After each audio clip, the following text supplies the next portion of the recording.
ஜனநாயகன் படத்திற்கான அந்த உத்தரவு விவரம் என்ன என்பது வெளியாகி இருக்கிறது. அதனை நாம் தற்பொழுது பார்த்து வருகிறோம். விஜய் நடித்துள்ள ஜனநாயகன் திரைப்படத்திற்கு உடனடியாக யுஏ சான்றிதழ் வழங்க உத்தரவு பிறப்பிக்கப்பட்டது. படம் பார்த்து சான்றிதழ் அளிக்க ஒப்புக்கொண்ட பிறகு புகார் அளித்ததில் உள்நோக்கம் இருப்பதாகவும் நீதிபதி தெரிவித்திருப்பதாக அந்த உத்தரவு விவரம் வெளியாகி இருக்கிறது. விரிவான விவரங்களோடு இணைகிறார் எம்முடைய செய்தியாளர் மதியழகன். மதி, சென்சார் போர்டு தரப்பில் இருந்து மேல்முறையீடு போகியிருந்த நிலையில் தற்பொழுது இந்த வழங்கப்பட்ட உத்தரவின் விவரங்கள் வெளியாகி இருக்கிறது. முழுமையான விவரங்களை நீங்க வழங்கலாம் மதி.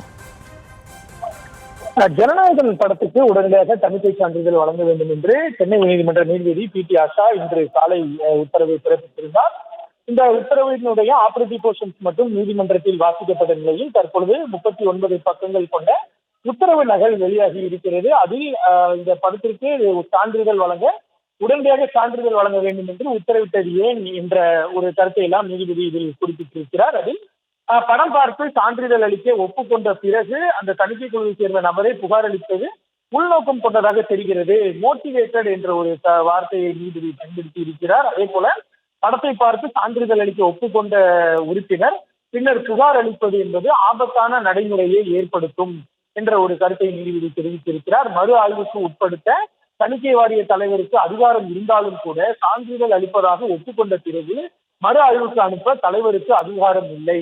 மேலும் படத்துக்கு சான்றிதழ் வழங்க தணிக்கை குழு ஒருமனதாக முடிவு செய்த பின்னரும் மறு ஆய்வுக்கு அனுப்புவதற்கு வாரிய தலைவர், அதாவது தணிக்கை வாரிய தலைவர் முடிவு செய்திருக்கிறார் எனவும் நீதிபதி குறிப்பிட்டிருக்கிறார்.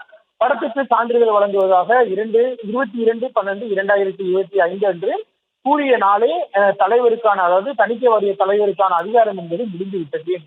மேலும் 22/12/2025 அன்றைய கடிதம் மூலம் படத்திற்கு யுஏ சான்றிதழ் வழங்க முடிவு செய்வது தெளிவாகிறது என்றும் நீதிபதி உத்தரவில் குறிப்பிட்டிருக்கிறார். தணிக்கை குழு பரிந்துரை வழங்குவதற்கு முன்பு வரை மட்டும்தான் தாமாக முன்வந்து இந்த வழக்கை எடுப்பதற்கு, அதாவது மறு ஆய்வுக்கு உட்படுத்துவதற்கு அனுப்புவதற்கான இந்த தாமாக முன்வந்து எடுக்கக்கூடிய அதிகாரம் வாரிய தலைவருக்கு இருப்பதாகவும் நீதிபதி குறிப்பிட்டிருக்கிறார்.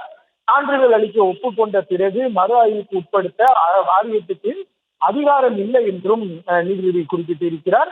எனவே இந்த படத்தை மறு ஆய்வுக்கு உட்படுத்துவதாக கடந்த 6ஆம் தேதி, அதாவது 6/1/2026 அன்று வாரிய தலைவர் பிறப்பித்த உத்தரவு ரத்து செய்யப்படுவதாகவும் நீதிபதி குறிப்பிட்டிருக்கிறார்.